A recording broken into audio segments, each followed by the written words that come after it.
The Bradley Jungle welcomes you Week 11 Football Friday Night.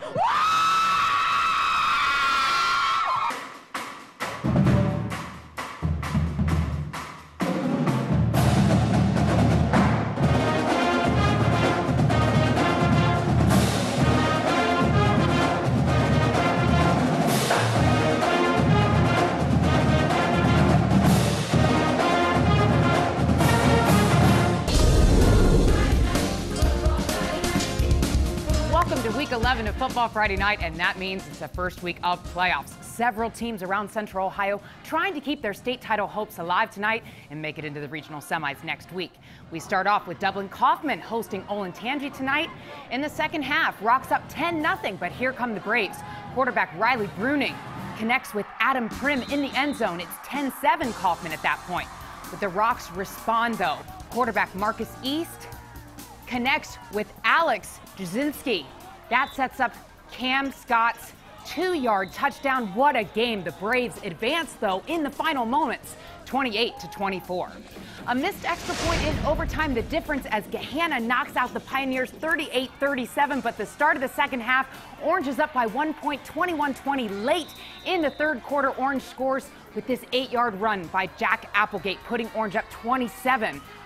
Then this 27-yard pass to David Miller, making the score 28-28. The 26-yard field goal from Gahanna kicker made it 31-28, but Gahanna knocks off Olentangy Orange in overtime. What a game. Dublin Jerome visiting Olentangy Liberty tonight with 5 minutes in the first quarter. Mitchell Okuli throws this 10-yard touchdown pass to Mitchell Kirshner. Jerome would try to build some momentum with this. Hayden Shell handoff to Robert Cope. It was a good run, not enough. Olentangy Liberty got back on the scoreboard in the middle of the second quarter with this 30-yard run by Johnny Wiseman. And the 35-0 Patriots roll to the next round. Unbeaten Hilliard Bradley hosting Fairmont tonight. The Firebirds get on the board early in the first. Quarterback Braden Miller hands it to Colton Smith, who launches it to Ryan Hall in the end zone. It's 7-0 Fairmont, but Jags would answer right back. Josh Stewart finds Davon Anderson. That sets up the 1-yard score here, and it's tied 7-7. Then still in the first, Jags trail 14-7. Stewart fires and connects once again with Anderson. Bradley pulls away for its first ever playoff win tonight, 49-14. Pickerington Central hosting Clayton Northmont in the first round tonight. First quarter action. Jameer Jackson powers in from 2 yards to give Pick Central the lead, 7-0. Then in the second quarter, Loreno Stiles Jr. sweeps right. He goes in for the 3-yard score, giving Central a 17-0 lead. Second quarter, just before the half, Jonathan Rhodes runs in from 5 yards out, 41-21. Pick Central advances to next week. Pickerington North on the road visiting Huber Heights Wayne tonight. Quarterback Jimmy Ryrick. He connects here in the first quarter with Ty Wiley for the Panther touchdown. He's known for his arm. And the Panthers go on to win it tonight. Final score would be 41-20. Hilliard Darby visiting Centerville tonight in the first. Quarterback Jack Stoltz connects with Clint Barnett here. He gets the Panthers close, but they couldn't convert into points. They fumble on the next play. Centerville recovers. Darby's season ends as the Elks cruise on. They win it tonight, 35-0. Full moon over Walnut Ridge as the Scots play host to the Indians of Canal Winchester. Following an Indians touchdown, we're tied at 14 late in the second. Canal's Dennis Thompson kicks the ball deep to Julius Wood of Walnut Ridge. Wood loses the ball, picks it up. He races 75 yards before he's stopped by Thompson. What an incredible play.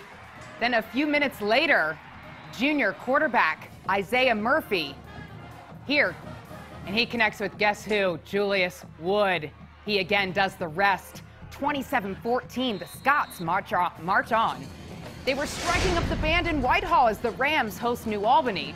In third quarter action, Eagles up 28-21 when New Albany's Micaiah Burton takes the ball, and he's off. 44 yards for the score. Eagles go up 35-21 at that point. Eagles win another wild game, 42-35. 8-2 Marion Franklin is charging into the playoffs, hosting the Scotties from Tri-Valley. Early in the first quarter, Scotty senior quarterback Andrew Newsom hits Dow Cameron for the first down inside Marion Franklin's 10. A couple plays later, Newsom takes it himself, squeezes it in for 6. Scotty's up 7-0. Then later in the first, Marion Franklin's Malik McIntosh goes up and over for the 6th. The 2-point conversion fails. Tri-Valley leads 7-6 at that point. The Scotties knock out the Red Devils, though, 27-18. Licking Valley taking on Unioto. First game of the playoffs for the Panthers. Just a few minutes left in the first. Panthers have the end zone in their sight. Jake Lewis would get the handoff to Connor McLaughlin. He'd break through the line. Panthers up 8-0 after a 2-point conversion. Then Lewis dishes it back to Chase Wisner. He launches the big one. It's caught by Ethan Breck-Billen. He'd get to the end zone, 14-0 Panthers after a failed point-after attempt. Panthers stay unbeaten, winning 42-0.